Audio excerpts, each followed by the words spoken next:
வணக்கம். மரக்கன்று நடும் பயணம். இன்றைக்கி ஞாயிறு அப்படி காலையில் ஆரம்பித்தாச்சு. இன்றைக்கி பவர் ஹவுஸ் வந்தேன். கிட்டத்தட்ட பார்த்திங்கன்னா பவர் ஹவுஸில் நம்ம நிறைய மரங்கள் வச்சு கொடுத்துருக்குறோம். எங்கள் ராதா அண்ணன் அந்த அண்ணன் மூலமாக வச்சோம். இதிலலாம் ஒன்றும் இல்லாமல் இருந்தது. இன்றைக்கி பார்த்திங்கன்னா ஒரு புங்கை, பூவரசு, நாவல், கொய்யா, அந்த பக்கம் ஒரு மஞ்சள் கொன்றை, அதில் ஒரு இழுப்பை அப்படின்னு சொல்லி எல்லாம் வச்சு சிறப்பாக வந்துருச்சு. கொஞ்சம் முன்னாடி ஒரு மகிழத்துக்கு மட்டும் கொஞ்சம் தண்ணி ஊற்றி விடணும். அதையும் சிறப்பாக தண்ணி பின்னாடி அத்தி வரும். அத்தி எல்லாம் பூரா தலையை ஊற்றி மொட்டை எனக்கு இனி வெயில் காலம்ல பனிக்காலம் தலையை ஊற்றி வெயில் காலம் தலைஞ்சிரும். அந்த பக்கம் புங்கை, ஒரு முருங்கை நம்ம வைக்கிற புங்கை நம்ம வச்சோம். சிறப்பாக வந்துருச்சு.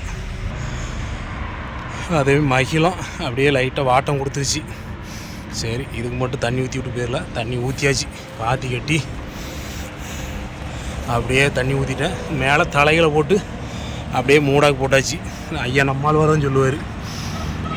அந்த தலைகளை கிடக்கிற குப்பைகளை போட்டு அப்படி மூடாக்கு போட்டான்னா அது உரமும் ஆகிக்கும். ரெண்டாவது ஈரத்தை நல்லா பிடிச்சி வச்சுக்கும். மரங்களுக்கும் சிறப்பாக இருக்கும் பாரு. அதனால் மூடாக்கு போட்டாச்சு. சிறப்பாக இருக்கும் பாருங்க, அருமை.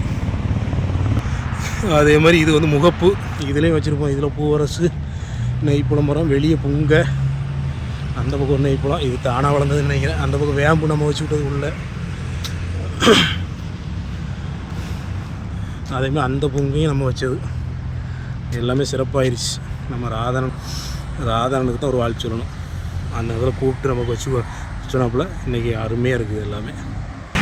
அதே முகப்பில் அந்த புங்கையும் அப்படியே பார்த்திங்கன்னா இந்த பக்கம் ஒரு புங்கை இருக்கும். அது நம்ம வச்சது.